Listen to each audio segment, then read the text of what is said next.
Les actions concrètes que nous avons mises au sein du groupe TF1 depuis maintenant 17 ans, c'est justement le pari d'aller chercher des profils qu'on n'a pas l'habitude d'avoir dans notre groupe, des jeunes issus de la diversité, des jeunes qui viennent des quartiers, qui viennent aussi des zones rurales. On a pris le parti pris de se dire, au lieu d'attendre qu'ils viennent vers nous, à nous d'aller vers eux, d'avoir un logo TF1 sur un CV, ça change la donne. Le fait qu'ils aient eu une expérience dans une entreprise comme la nôtre, va rassurer l'entreprise et puis surtout, ils vont permettre aussi d'acquérir une expérience qu'ils n'auront pas eue auparavant.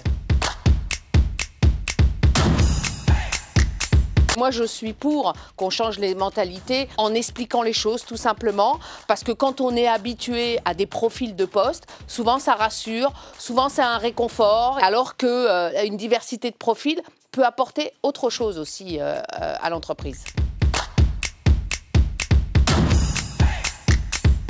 D'abord, c'est pas travailler seul, ça c'est important.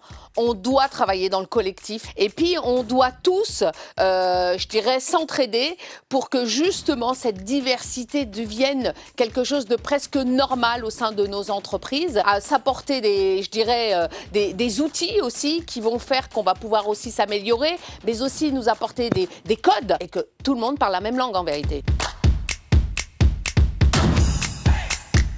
Êtes-vous optimiste pour l'avenir sur ces sujets-là? Ouverture sociale, diversité, égalité de traitement, inclusion?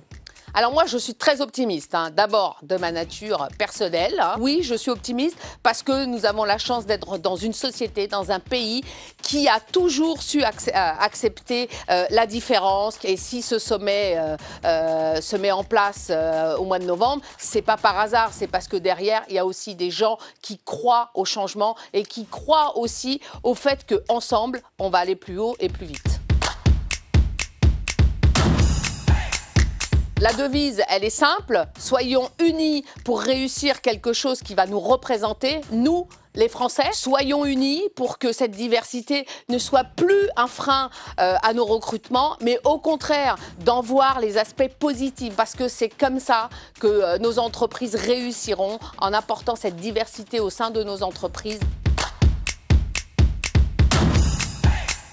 Tu peux pas imaginer comment c'est tellement bon d'aider quelqu'un qu'on ne connaît pas. Aujourd'hui, quand je vois son parcours, je me dis j'ai peut-être contribué à la vie de cette personne. Aidez votre prochain, aidez celui qui vient vers vous. Vous serez fiers de la réussite de cette personne parce qu'ils sont hyper reconnaissants en plus.